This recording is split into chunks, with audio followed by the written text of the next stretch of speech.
இங்க பாருங்க, ஒரு டேபிள் ஸ்பூன் தாராளமா நெய் எடுத்திருக்கேன்.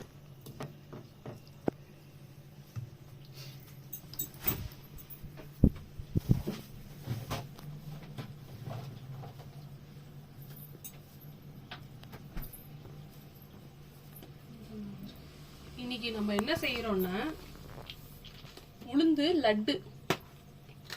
எல்லார் வீட்லயும் கேட்பீங்க, என்னடா உளுந்துல போய் லட்டான்னு சொல்லிட்டு. ஆமாங்க, உளுந்து லட்டு தான். எல்லாருக்குமே நிறைய பேருக்கு பேக் பெயின் எல்லாமே இருக்கு. அது எல்லாமே கிளியர் ஆகிறதுக்காக ஹெல்த்தியான ஒரு ஃபுட் இது.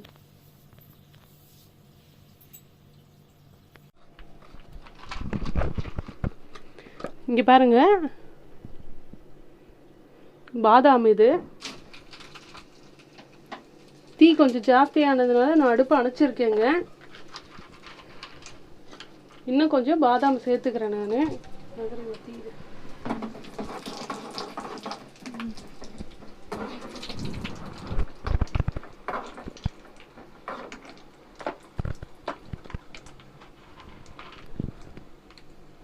சாரப்பருப்பு,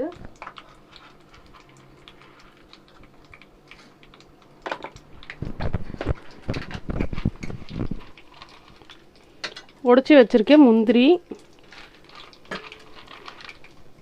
நான் எல்லாமே கொஞ்சம் கூடுதலாக சேர்த்துக்கிறேங்க. உங்களுக்கு வந்து ஆப்ஷனல் தான். நீங்கள் வேணும்னா ஜாஸ்தியாக சேர்த்துக்கோங்க, இல்லைன்னா பரவாயில்ல. வீட்டில் இல்லைன்னா இருக்கிறது என்னவோ அதை வச்சு சேர்த்துக்கோங்க.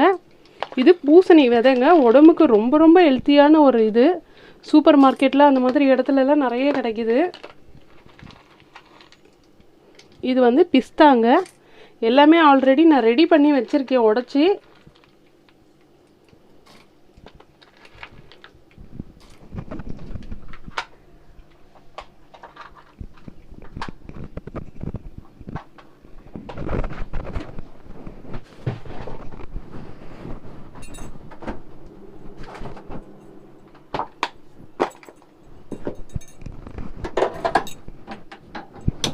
தீ ஜாஸ்தி ஆனதுனால நான் அடுப்பை அணைச்சிட்டேங்க.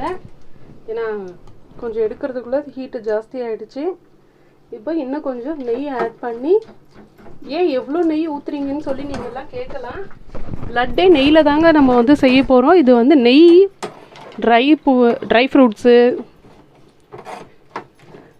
சுகருக்கு பதில் நீங்கள் வந்து கருப்பட்டி கூட வேணும்னா யூஸ் பண்ணிக்கலாங்க.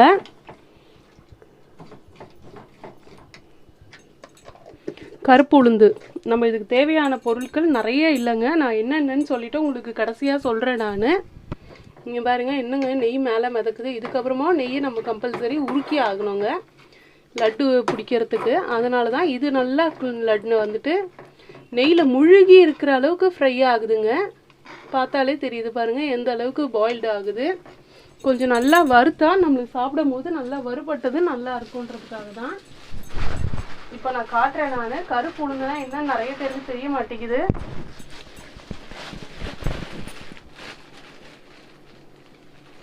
இங்கே பாருங்க, கிராமத்தில் மட்டும் இல்லை, கடையில் சூப்பர் மார்க்கெட்டில் எங்கே கேட்டிங்கனாலும் இதுதான் கருப்பு உளுந்து, தோல் நீக்காதது.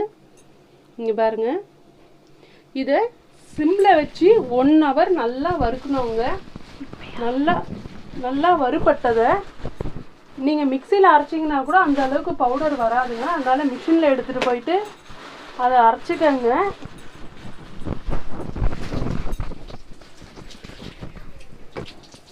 இங்கே பாருங்கள், வறுபட்ட நட்ஸுங்களை நம்ம எடுத்து வச்சுருக்கோம். அதுலேயே வந்து நான் நல்லா வந்து பொடி பண்ணி வச்சுருக்கேங்க. ஏலக்காய் தூள் வந்து சர்க்கரை போட்டு பொடி பண்ணி நல்லா சலிச்சு வச்சுருக்கேன். அதை வந்து தாராளமாக 2 ஸ்பூன் முழு 2 ஸ்பூன் வந்து ஜாயின் பண்ணியிருக்கேன். இதில் ஒரே ஒரு பிஞ்சு சால்ட் மட்டும் ஆட் பண்ணிக்கோங்க. சால்ட் எதுக்குன்னா ஸ்வீட் கொடுக்கறதுக்காக, வேறு ஒன்றும் இல்லைங்க. இங்கே பாருங்கள், ஏற்கனவே காய வச்ச நெய் இன்னும் கொஞ்சம் காஞ்சிட்ருக்கு. இங்கே பாருங்கள், இந்த அளவுக்கு தான் நான் ஆட் பண்ணுறேன். நீங்கள் வந்து நிறைய போட்டுறாதீங்க. அந்த நெய் என்னடா கலராக இருக்கே, ஏற்கனவே ஃப்ரை பண்ணியிருக்க நெய்யிலே ஆட் பண்ணுறீங்களே, கவலையே படாதீங்க. நம்ம எல்லாம் நெய்யில் தான் லட்டே உருட்டு போகிறோம். இங்கே பாருங்க, அதனால் நெய் லட்டுக்கு நெய் தான் ரொம்ப இம்பார்ட்டன்ட். நெய் வந்து சாப்பிட்டா ஃபேட் வருதுன்னெலாம் சொல்கிறாங்க. ஆனால் வந்து உருக்கி சேர்த்திங்கன்னா வராது. பேக் பெயினுக்கு இதுக்கெல்லாம் நெய் ரொம்ப ரொம்ப முக்கியமானது. நெய் உருக்கிட்டு தேவைப்பட்டால் வேணும்னா கூட நம்ம வந்து உருக்கிக்கலாங்க. அதனால் நான் இப்போ வந்து பார்த்துட்டு உருக்கிக்கலான்றதுக்காக வச்சுருக்கேன். நான் ஆனால் 1/4 கிலோ நெய் உருக்கியிருக்குங்க. எனக்கு வந்து கொஞ்சம் லட்டு எக்ஸ்ட்ரா செய்ய போகிறேன் நான். அதனால தான் நெய் உருக்கிட்டு இருக்கு. எப்படி உருகுதுன்னு பாருங்கள்.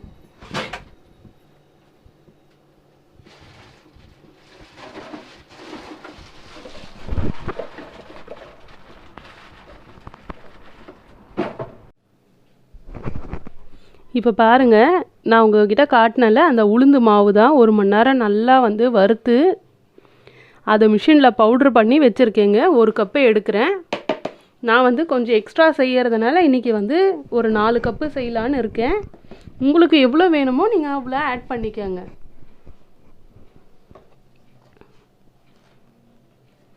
பசங்களுக்கு இடுப்பு வலிக்கிறதுக்கு, ஏன்னா இப்போ படிக்கிற பசங்களுக்கு வந்து ஹெல்த்தியே இருக்க மாட்டேங்குதுங்க.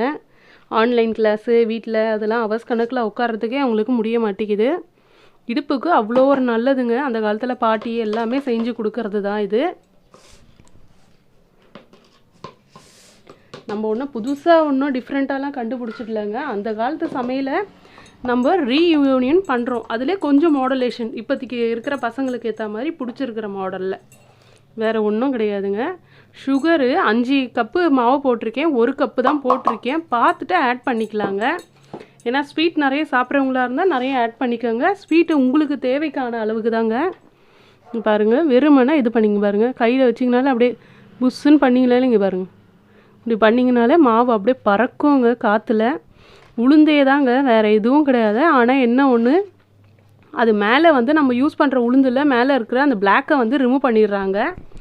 இது ரிமூவ் பண்ணாத உளுந்து, அவ்வளோதாங்க.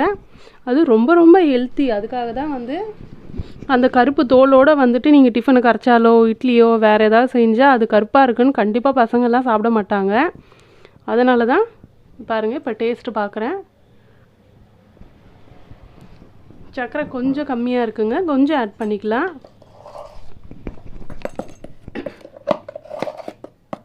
இங்கே பாருங்கள், நான் இன்னும் கொஞ்சம் ஒரு 1/2 கப்பு ஆட் பண்ணிக்கிறேன். 1/2 கப்பு. 5க்கு 1/2 கப்பு ஆட் பண்ணியிருக்கேங்க. 5 கப்பு மாவுக்கு 1/2 கப்பு சர்க்கரை ஆட் பண்ணியிருக்கேன். நீங்கள் இதை விட ஜாஸ்தி தான் வேணும்னாலும் ஆட் பண்ணிக்கலாம், ஒன்றும் பிரச்சனை கிடையாது. நம்மளோட விருப்பம் தாங்க. ஒவ்வொரு வீட்டில் குழந்தைங்க கொஞ்சம் ஸ்வீட் ஜாஸ்தி சாப்பிடுவாங்க, ஒரு வீட்டில் சுகர் கம்மியாக சாப்பிடுவாங்க, அவ்வளோதான், வேறு ஒன்றும் கிடையாதுங்க. இங்கே பாருங்கள், ஏற்கனவே வறுத்து அது மேலே வந்து ஏலக்காய் தூள் சால்ட்டு போட்டு வச்சுருக்கோம். அதை நான் அப்படியே ஆட் பண்ணிக்கிறேன். இது எல்லாமே வந்து மாவு போட்டு நல்லா மிக்ஸ் பண்ணிக்கோங்க. இங்கே பாருங்கள், இங்கே பாருங்கள் எப்படி வருது பாருங்கள். இந்த கலராக இருக்குன்றதுனால பசங்கள்லாம் சாப்பிட மாட்டாங்கன்றதால நம்ம வந்து லட்டாக செஞ்சு கொடுக்குறோம். இது நிறைய வந்து களியாக செஞ்சு கொடுப்பாங்க, அல்வா மாதிரி ரெடி பண்ணி கொடுப்பாங்க. அதெல்லாம் செய்யலாம், ஆனால் தினம் அதை வந்து செய்கிறதுக்கு வந்து பாசிபிள் ரொம்ப கம்மி. அந்த காரணத்துக்காக தாங்க நம்ம வந்து இந்த மாதிரி ரெடி பண்ணி வச்சுக்கிட்டோம்னா வீக்லி ஒன்ஸு இல்லை வீக்லி 2 days அந்த மாதிரி ரெடி பண்ணி வச்சுக்கிட்டோம். இல்லை இதில் வந்துட்டு ரொம்ப முக்கியமான ஒரு விஷயம் என்னென்னா, எந்த ஒரு காரணத்துக்காக தண்ணி மட்டும் ஆட் பண்ணிடாதீங்க. தண்ணி மட்டும் சேர்த்துடாதீங்க. அதுதான் ரொம்ப முக்கியமான ஒரு விஷயம். நம்ம வறுக்கிறது கூட வந்துட்டு நல்லா வந்து கடாய் காஞ்சதுக்கப்புறமா அப்புறம் வந்து உளுந்த போட்டு வருங்க.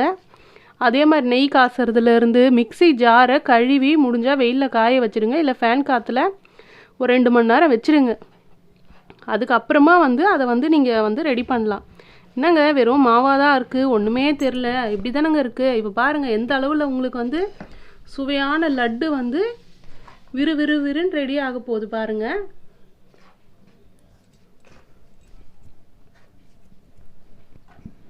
பார்த்துக்கிட்டே இருங்க. என்னடா இது இப்படியே சொல்லிகிட்டே இருக்காங்களே, எதுவுமே இல்லைன்னு தானே யோசிக்கிறீங்க. டக்குன்னு ஒரு மேஜிக் நடக்கும்.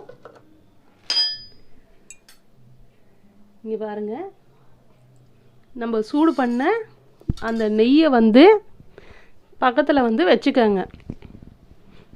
எல்லா நெய்யும் ஆட் பண்ண வேண்டாம். இங்கே பாருங்கள், பக்கத்தில் வச்சுக்கிட்டு நீங்கள் சூடாக உருண்டை பிடிக்கிறவங்களா இருந்தால் பாருங்கள், இல்லைன்னா கொஞ்சம் வெது வெதுன்னு ஆறுனதுக்கப்புறமா பிடிங்க. ஏன்னா ஒரு சிலருக்கு வந்து சூடு வந்து பிடிச்சி பழக்கம் இல்லைன்னு சொல்வீங்க, அதுக்காக தான், வேறு ஒன்றும் இல்லை. இது எடுத்து ஊற்றுனீங்கன்னா நெய் வந்து வடிஞ்சிடும், கீழே எல்லாம் வரும்ன்றதுக்காக தான் நான் கரண்டியை யூஸ் பண்ணுறேன். இங்கே பாருங்கள், நான் வந்து சூடாக வந்து யூஸ் பண்ணி பழக்கன்ற ஒரே ஒரு காரணத்துக்காக தாங்க சூடாக பிடிச்சிருக்கேன். ஆனால் பழக்கம் இல்லாதவங்க சூடாக நீங்கள் யூஸ் பண்ணாதீங்க. நெய் கட்டுறதுக்கு ஒரு 5 நிமிஷம் ஆகும். அந்த 5 நிமிஷத்துக்குள்ளே நீங்கள் வந்து அதை வந்து லட்டு வந்து பிடிச்சிடுங்க.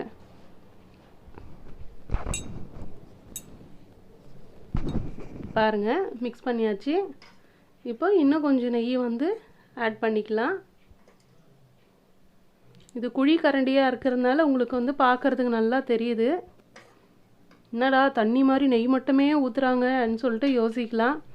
நிறைய வந்து இப்போ இந்த கொரோனா டைமில் எல்லாருமே ஹாஸ்பிட்டலுக்கு தாங்க நிறைய செலவு பண்ணுறோம். எக்ஸ்பென்சிவ் எதில் போகுதுன்னா ஹாஸ்பிட்டல் மட்டும்தான் எக்ஸ்பென்சிவ் நிறைய வருது. ஹாஸ்பிட்டலில் எக்ஸ்பென்சிவ் தாண்டி உடம்பு வந்து ரொம்ப ரொம்ப வீக் ஆகுது. அது ரீகெயின் ஆகணும்னா ஹெல்த்தியான ஃபுட்டு சாப்பிட்ணும். ஹெல்த்தியான ஃபுட்டு இப்போ இருக்கிற இதில் எது எது கிடைக்குதோ அதை வந்து நம்ம யூஸ் பண்ணி கம்பல்சரி சாப்பிட்ணுங்க. இங்கே பாருங்கள், உங்களுக்கே தெரியும் கொஞ்சம் கொஞ்சமாக என்னடா கலர் மாறுது. இங்கே பாருங்கள், ஒரு டைட்டனோட வருது பாருங்கள். ஆனால் இந்த மாதிரி இருக்கும்போது பிடிச்சி வச்சிடாதீங்க.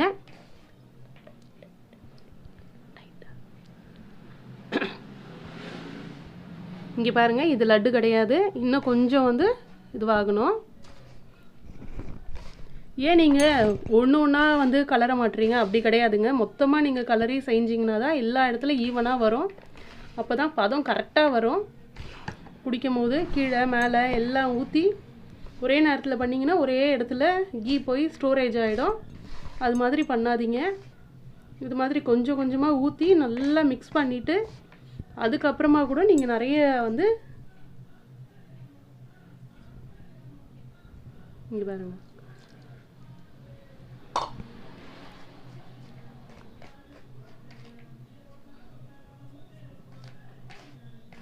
இங்கே பாருங்கள், நான் வந்து சுற்றிரம் இப்போ வந்து இருந்த நெய் ஃபுல்லாக வந்து ஊற்றிட்டேங்க.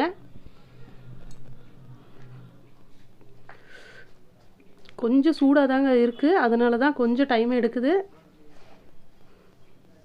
லட்டு நம்மளுக்கு சுவையான லட்டு கிடைக்கணுன்னா கொஞ்சம் சூடெல்லாம் பேலன்ஸ் பண்ணி தான் ஆகணும்.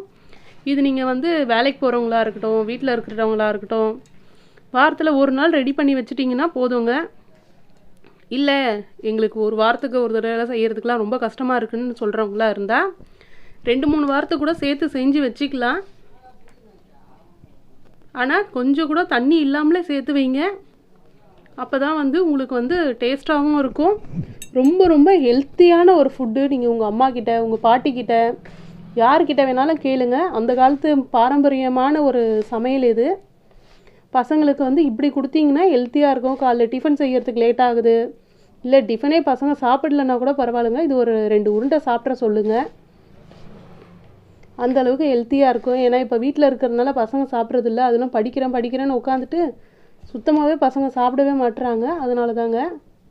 இங்கே பாருங்கள்,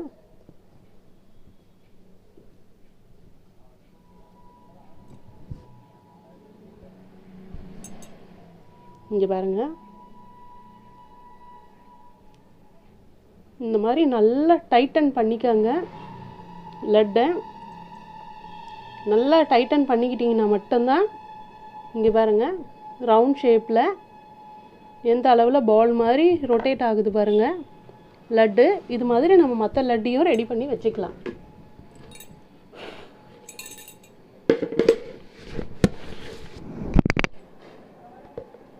இங்கே பாருங்கள், நான் உங்களுக்கு 2-3 லட்டு உருட்டிட்டு காட்டுறேன். அப்போ தான் அவங்களுக்கு வந்து அது என்னன்னு தெரியும். கொஞ்சம் டைட் பண்ணும்போது கையெல்லாம் விரலெல்லாம் வலிக்க தாங்க செய்யும். கொஞ்சம் பேலன்ஸ் பண்ணிக்கோங்க. ஏன்னா பசங்களோட ஹெல்த்தை நம்ம வந்துட்டு நினச்சோன்னா இதெல்லாம் பெரிய விஷயமாவே தெரியாது நம்மளுக்கு.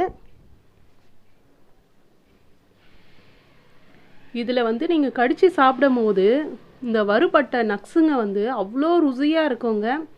ஒவ்வொன்றும் இன்னும் கொஞ்சம் சாப்பிட்லாமான்னு சொல்லி அவ்வளோ சூப்பராக இருக்குங்க. இங்கே பாருங்கள், நடுவில் நட்ஸு இதெல்லாம் நான் உங்களுக்கே நல்லா தெரியுது.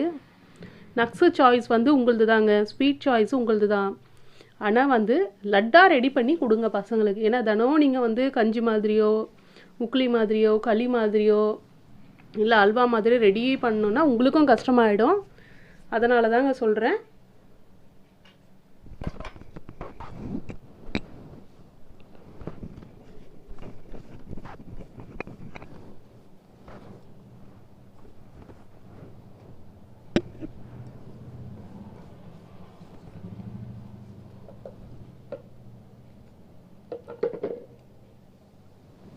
இங்கே பாருங்க, சுவையான லட்டு ரெடி. இப்போ இந்த லட்டை வந்து டேஸ்ட் பண்ணி பார்க்கலாம்.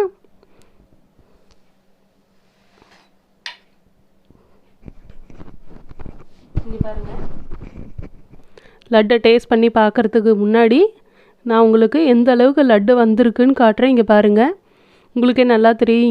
இங்கே இந்த இடத்துல இங்கே உள்ளக்குள்ளே எல்லா இடத்துலையுமே அந்த நக்ஸு வந்து உள்ள எல்லா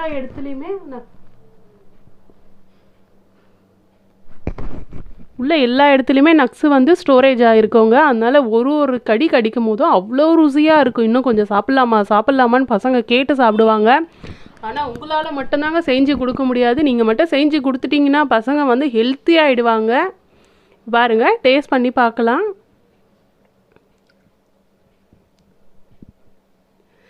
எப்படி இருக்குது பாருங்கள். சாப்பிட்லாமா, இன்னும் கொஞ்சம் தாங்கன்னு கேட்குற அளவில் இருக்குது. நெக்ஸ்ட் வீடியோவில் வேறு ஒரு சுவையான டிஷ்ஷு பார்க்கலாம்.